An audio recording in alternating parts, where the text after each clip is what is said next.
بسم الله الرحمن الرحيم طلب العلم فريضة على كل مسلم আরেকবার বলছি طلب العلم فريضة على كل مسلم ومسلمة তৃতীয়বার বলছি ধ্যানের হৃদয়ে ভরে নেন আল্লাহর নবী বলছেন ইলম তলব করা জ্ঞান অন্বেষণ করা ইলম অর্জন করা প্রত্যেকটি মুসলমানের জন্য ফরজ। যে নিজেকে বলবে আমি আল্লাহর গোলাম, যে নিজেকে বলবে আমি মুসলমান, যে নিজেকে বলবে আমি নবীর উম্মত, তিনখানা সাক্ষী যে নিজেকে দেবে আল্লাহ তাবারক ওয়া তাআলার রাসূল বলছে তোমার জন্য জ্ঞান অর্জন করা ফরজ। শুধু ফরজ নয়, ফরজে আইন। খবরদার তুমি মূর্খ থাকবে না, তোমাকে পৃথিবীতে শিক্ষিত হতেই হবে। তালাবুল ইলমি ফারিজাতুন আলা কুল্লি মুসলিমিন ওয়া মুসলিমাতিন। আল্লাহ দিলে ফিতনা বিদায় হলো, জানটা ঠান্ডা হলো। এই আল্লাহ তুমি ওদেরকে উচিত শিক্ষা দিও। জি, একটা ঘটনা এসে যাচ্ছে যুদ্ধের। আমি কথা এমনি বলছি না আপনাদেরকে, একটু মনোযোগ। তো ফরজের আবার দুটো ভাগ, একটা হলো ফরজে আইন আর একটা হলো ফরজে কিফায়া। ফরজে আইন মানে অপরিহার্য ফরজ, মানতে হবে না, ভুল হয়ে যাবে, মানতেই হবে। আর একটা হলো ফরজে কিফায়া, হল 2-10 জন হলেই হলো, 2-5 জন হলেই হলো। ছোট্ট একটা উদাহরণ দিলে বুঝতে পারবেন। জোহরের আজান হলো, যতটি লোক বসে আছেন আমার ছোট ভাই বড় ভাই হিসাবে সবাই একবার মুখ খুলবেন। জোহরের আজান হলো, জোহরের নামাজটা ফরজ না নফল? ফরজ, পড়তে হবে। একটা বাড়িতে, আমি মহিলার কথা আপাতত বলছি না, পুরুষে বলছি, বাপ ভাই চাচা দাদা মিলে 12টা কি 18টা পুরুষ আছে, সে 18 জনের উপরই ফরজ। যদি চাচা বলে বা বাপ বলছে দুজন ছেলেদেরকে তোরা কাজ টাজ কর, আমরা নামাজটা পড়ে আসছি, গোটা ফ্যামিলি হয়ে যাবে, তা হবে না। এটা নাম হচ্ছে ফরজে আইন। ফরজে কিফায়া কাকে বলে? খুব কাজ চলছে বাড়িতে, কাজে ব্যস্ত, হঠাৎ আপনার মোবাইলে রিং বাজলো, আসসালামু আলাইকুম। ওয়ালাইকুম সালাম। বলে আপনার বড় ভাইরা মারা গেছে। কোথায়? একটা ভাইরা মারা গেছে, মানে আপনার আব্বার ভাইরা মারা গেছে, আপনার খালু। তো একটু জানাজা করতে যেতে হবে, জানাজা ফরজ। এখন যদি আপনার আব্বার চাচা বলে কাজে খুব ব্যস্ত রে, ধান কাটাকাটি চলছে, তোরা কাজগুলো দেখ, আমরা ফ্যামিলি থেকে 3 জন যাচ্ছি, যথেষ্ট, সবারই জন্য যথেষ্ট। তাহলে ইলমে শিক্ষা ফরজ। কোন ফরজ? এই জোহরের নামাজের মতো ফরজ না জানাজার নামাজের মতো ফরজ? জি জি না, দুটোই। ফরজে আইন আবার ফরজে কিফায়া, দুটোই আছে এর ভিতরে। ফরজে আইন কেমন, ফরজে কিফায়া কেমন? আলিম সবাইকে হতে হবে না। যদি ওই ফরজটা হয়ে যেত তাহলে প্রত্যেকটি মুসলমানকে বুখারী মুসলিম তাফসীর পড়ে আলিম হতে হতো। আলিম হওয়াটা ফরজে কিফায়া। এলাকাতে একটা হবে, গাঁ থেকে 2টো হবে, পাড়া থেকে একটা হবে, ভালো আলিম হবে, গোটা এলাকার জন্য যথেষ্ট। এটা হলো ফরজে কিফায়া। আলিম হওয়াটা ফরজে কিফায়া, আলিম হওয়াটা ফরজে কিফায়া। কিন্তু 2টি জিনিস শিক্ষা করা হচ্ছে ফরজে আইন। যতগুলি মানুষ পৃথিবীতে বেঁচে থাকবে, যতগুলি মুসলমান বেঁচে থাকবে, ফ্যামিলিতে যদি 20টা লোক হয় নারী পুরুষ মিলে, সেই নারী পুরুষ সকলকে 20 জনাকে শিক্ষা করতে হবে। ওই 2টি জিনিস সকলের জন্য ফরজে আইন। সেই 2টি কি? 1 নম্বর হলো আল্লাহ আল্লাহর হুকুম কেমন ভাবে আপনার উপরে আসছে আর ওটা কিভাবে পড়লে রিটার্ন করা যাবে এই পর্যন্ত জানাটা সকলের জন্য ফরজ। জোহরের নামাজটা কেমন হবে, আসরের নামাজটা কেমন হবে, রুকুটা কেমন হবে, সাজদা কেমন হবে, বছরে একটা মাস রোজা, রোজাটা কিভাবে রাখবো না রাখবো, তার মানে আল্লাহর হুকুম যেগুলো আমার উপরে আসছে, কোনোটা সপ্তাহে একবার, কোনোটা প্রতিদিন, কোনোটা মাসে, কোনোটা বছরে, প্রত্যেকটি আমলকে আমাকে পঙ্খান্ন ভাবে জানতে হবে। ফ্যামিলির সকল কি জানতে হবে, এটা ফরজে আইন 1 নম্বর। 2 নম্বর ফরজে আইন হচ্ছে যতটা পরিমাণ ইলমে না থাকলে পেটে হারাম ঢুকে যাবে। আপনাকে আমাকে হালাল খেতে হবে।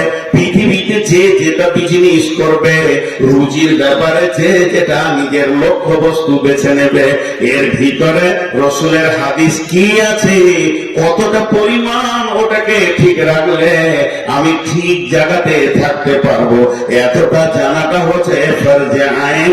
প্রত্যেকটি মুসলমান নর নারীকে এই পর্যন্ত জানতেই হবে, তাকে আলেম হোক চাই না হোক। একটা হলো আল্লাহর হুকুমকে নবীজি কেমন ভাবে পুরা করেছে, আমাকেও এইভাবে করতে হবে। 2 নম্বর হলো আমি অতটা পরিমাণ জ্ঞান অর্জন করব যেন আমার পেটের ভিতরে হারাম না ঢুকে যায়। এটা হলো ফরজে কিফায়া, এটা হলো ফরজে আইন। তাহলে ইলম শিখতেই হবে।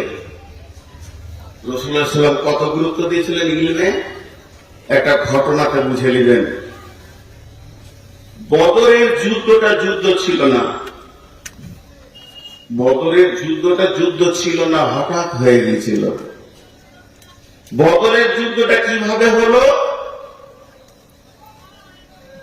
মক্কা থেকে কাফের মুশরিকদের অত্যাচারের লোক মদিনা আসতে লাগলো, মদিনায় জমা হতে লাগলো। এই যে চলে আসছে এরা হিজরত করে, বেশ কিছু ফ্যামিলি সেখানে থেকে গিয়েছিল, যারা ঈমান এনেছে, আল্লাহকে আল্লাহ বলে মেনেছে, রসুলকে রসুল বলে মেনেছে। সেই রকম বেশ কিছু ফ্যামিলি মক্কায় থেকে গেছিল, তাদের উপরে অমানসিক অত্যাচার চলছিল। এই অত্যাচার তখন সীমা অতিক্রম করে ফেলেছে, আর সহ্য করা যায় না। 1-2টি ঘটনা এত মার মেরেছে যে পিঠে ঘা হয়ে পুঁজ হয়ে গেছে। এদেরকে সুশাল ভাবে বয়কট করা হয়েছে। খবর মদিনাবাসীরা পেয়ে গেল। নেতৃত্ব দিচ্ছে কে? আবু জাহাল। নেতৃত্ব দিচ্ছে কে? আবু সুফিয়ান। সেই সুফিয়ান, সেই আবু সুফিয়ান ব্যবসা করতে গেছে শামে। 1 মিনিটের জন্য আপনাদেরকে বোঝায়, কৃষ্ণনগরটাকে ধরেলেন মক্কা, আর ডিঙ্গেলটাকে ধরেলেন মদিনা, আর শাম ধরেলেন বহরমপুর। বোঝানোর জন্য বলছি, আবু সুফিয়ান মক্কাতে মুসলমানদের উপরে অত্যাচার করছে, তাদেরও আত্মীয় স্বজন বাপ ভাই মদিনাতে রয়েছে। এরা খবর পাচ্ছে আস্তে আস্তে, আজ একে মেরেছে, কাল ওকে মেরেছে, কাল বয়কট করা হয়েছে, এইরকম ধরনের। আর ওদের নেতাকে আবু সুফিয়ান, ওই আবু সুফিয়ান বিরাট বড় 1000টা লোকের কাফেলা নিয়ে চলে গেছে কোথায়? বিজনেস করতে সামনে। এই খবর মদিনায় পৌঁছালো। মদিনাওয়ালারা তখন বলল, কাটা ওকে দেবগ্রামের পলাশিটা আটকা, আমার বুকে পা দিয়ে ও বিজনেস করবে আর আমার লোক মার খাবে, আমরা এখানে বসে থাকবো। এই আটকাতে জব হয়েছিল। কতজন গেছিলেন? যুদ্ধ যদি হতো তো সকলের জন্য মদিনা ছেড়ে চলে যাওয়া ফরজ হয়ে যেত। যুদ্ধ ছিল না, চলো আবু সুফিয়ানের কাফেলাকে আটকাবো। কতজন গেছিলেন? 313 জন। তারা সেখানে পৌঁছালো। যুদ্ধের অনেক বড় ঘটনা, সেদিকে যাচ্ছি না। শেষ রেজাল্ট কি দাঁড়ালো? যুদ্ধের শেষ রেজাল্ট কি দাঁড়ালো? মুসলমানদের 13 জন, মুসলিম বাহিনী আমাদের ইমানদার ভাই 13 জন শহীদ হয়ে বদরের মাটিতে শুয়ে গেলেন। তাদের দাফন কাফন সেখানে আছে। আর ওই বেঈমানদের 70 জনকে কলা গাছ কাটা করে কেটে বদর নামে কুয়াতে ফেলা হয়েছিল।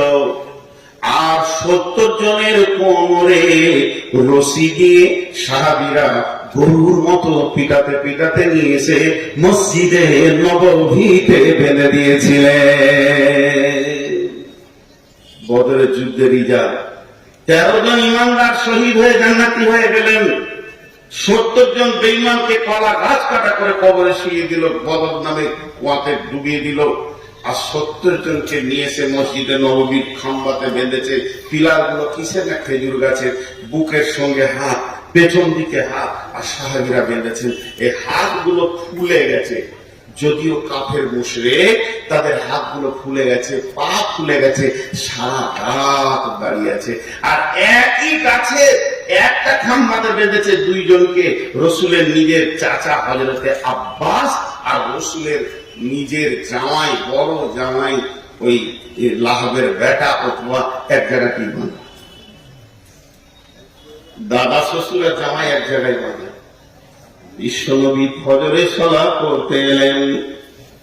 ফজরের সালাত পড়তে এসে ওদের দিকে তাকিয়ে দেখে নবীজির চোখে পানি বের হয়ে আসলো। যতই হোক আত্মীয়, যতই হোক মানুষ, অনেক কষ্টে রয়েছে। এর জন্য নবীজির নাম রাহমাতুল লিল আলামিন। হযরতে বেলাল আযান দিলেন। সাহাবীরা নামাজের জন্য মসজিদে নববীতে পৌঁছালেন। বিশ্বনবী সালাত আদায় করলেন।